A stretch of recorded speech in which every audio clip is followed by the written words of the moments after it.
Hi folks, welcome to the Prepared Homestead. This is Travis. Thank you all for stopping by to watch. Well, a little bit more doom and gloom for you. It's getting closer. It's not quite to the point that it's run for the hills screaming yet, but it is getting closer. It's been confirmed by medical and scientific experts that the H5N1 bird flu that we've been hearing so much about for the last few years, and all the chickens that's been killed and the cows and everything else, that it has now made its transmission from mammals to humans effectively. It has come out in the last couple of days that it has officially made that jump. Now, that's significant if it's true. I mean, as you've learned over the last few years, you can't believe anything they tell you. Ooh, it's crazy. They just make stuff up as they go, I believe, most of the time.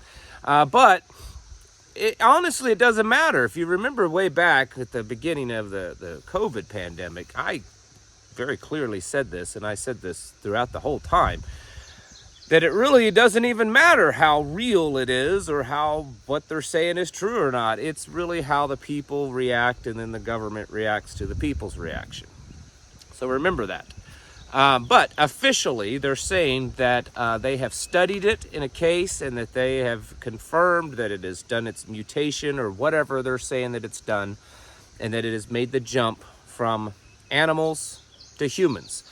Now, they have not yet watched it make any jump from human to human transfer, but in theory, if it is able to now easily infect humans, it shouldn't be too much further time period before it goes from human to human. Now, the medical health experts are saying, well, they're saying a lot, and they're contradicting their opinions, because one news article talks about how experts are saying that we shouldn't get too scared right now, that this is still the early stages, that it could be months, years, maybe even decades before this thing really becomes a problem. But when it does, it's going to be really deadly. Then there's other articles that are saying this is really bad.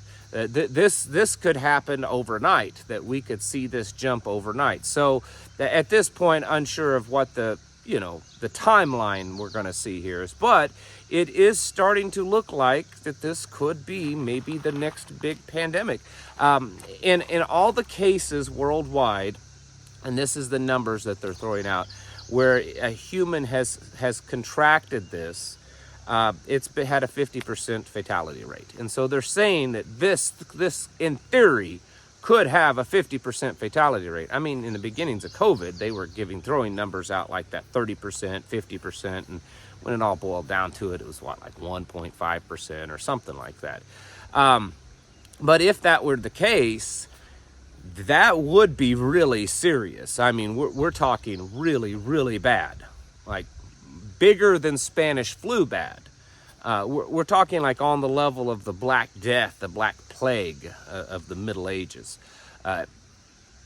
I don't know. It depends on how much they play around with this thing before it's really fully, released to everyone. But it is being said that it's made its transmission, and although it's not front page of the news, it's kind of following a similar pattern of COVID, that in these early stages of it being, growing, the news wasn't really paying much attention to it. If you remember that, folks like myself and others were paying attention to it and saying, hey, this whole new thing coming out of China, it looks like it could be the next big thing. And the news was ignoring it. And then all of a sudden, one day, everyone woke up and realized, this is big.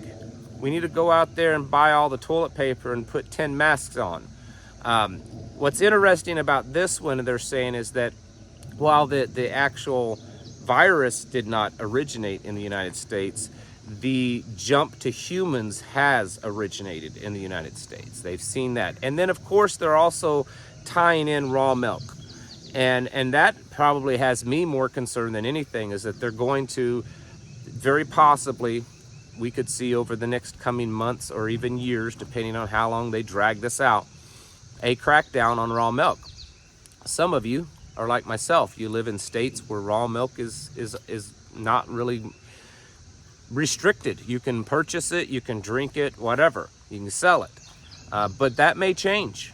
And so for those of you that are raw milk drinkers and you don't have your own cow or goat or source for raw milk that's your own, might be something to think about. That's part of that being sustainable. But yeah, this thing could very well be the next big deal, especially in pandemic world. So, you know, I'm not telling you to freak out by any means. And certainly don't go out and buy all the toilet paper you can get your hands on. But I think we should be more actively monitoring this, paying attention to it, because part of what we're trying to do here is stay ahead of the curve. You know, that's part of why we monitor the news. We kind of stay on top of things. We want to stay ahead of the curve. And so when the next pandemic comes out, hopefully, maybe, you and I will kind of see it coming before everyone else, and we can kind of get our ducks in a row a little bit faster, a little bit better. I mean, you should already have them in a row, right? Like the ideal situation for us as prepared, self-sufficient homesteaders is to be always ready. So that if the lights go out, you know, right now, tomorrow morning, this evening, we're ready for that. But it's always nice to have a little heads up so we can kind of do like a last minute few little things, you know, tie up a few loose ends, maybe run out and stock up on just the last few little things. And so that's what we're trying to do is keep you ahead of the curve. And this one, I'm not saying it is, but it is starting to look that way. It is starting to look that way. So be paying attention to this one. They're just in the last week or so, there's been several more farms and ranches here in the United States that's tested positive with their animals. And there's been, they're monitoring. They haven't come out and confirmed yet, but they're monitoring several farm workers for potentially contracting this. Now, the one case that they clued in on, and there was one of the medical journals, the reason why this is in the news, it was like yesterday or day before, a couple of days ago. One of the big medical journals, I believe Boston or something like that, published its papers on the findings of this. And they're saying that they believe they caught this transmission into humans at the earliest stage they could, and they've kept it from the people that got it, the two people that got it, they kept them from being able to transmit it to other people. They hope, they think, they hope. And so they're kind of getting a little bit, you know, more of a line on what's going on with this and what to look for. It presented itself in the people's eyes, looked like really bad eye infection, and then it became respiratory. And like I said, all the other times that it's been contracted, and the other times they weren't animal to human, they contracted it in other weird ways, but they're showing that it's actually mutated. It's actually now where it can be, humans can get it, is what I'm saying. I'm not a scientist. Don't ask me those questions. That's what Google's for. But there is a difference between just getting it and the virus mutating to where it's transmissible to humans. And that's what's happened. So there you have it. There was, I can't remember the guy's name. He's the heavy-set bald guy with the little thin white beard. He was famous during the whole COVID pandemic, CDC guy or whatever. He's actually come out saying that this virus is concerning.